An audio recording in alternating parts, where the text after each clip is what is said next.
He once escaped from a mental institution. The news is just one of the latest troubling things we're learning about the suspect behind Sunday's deadly shooting at a small Texas church that killed 26 people.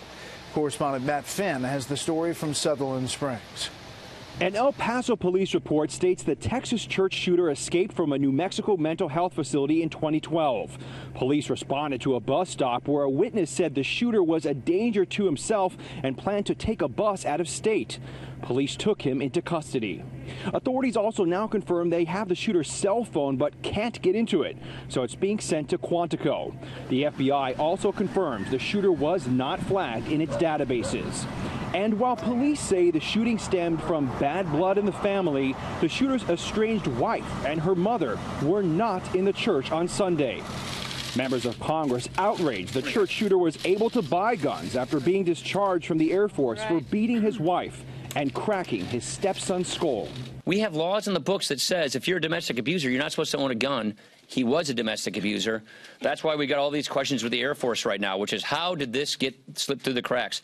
And while in South Korea, President Trump dismissed the idea of a stricter vetting for gun purchasers. There would have been no difference 3 days ago, and you might not have had that very brave person who happened to have a gun or a rifle in his truck go out and shoot him and hit him and neutralize him.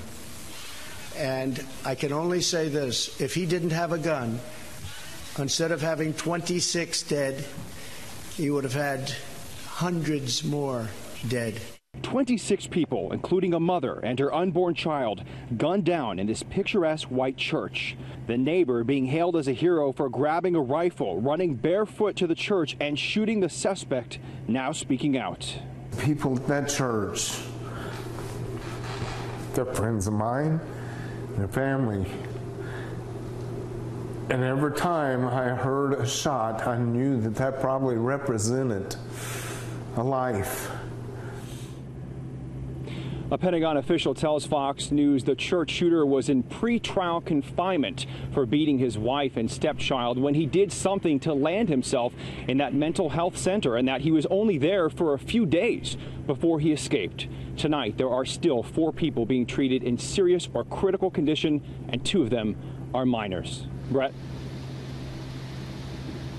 Matt Finn covering this horrific story from Texas. Matt, thank you.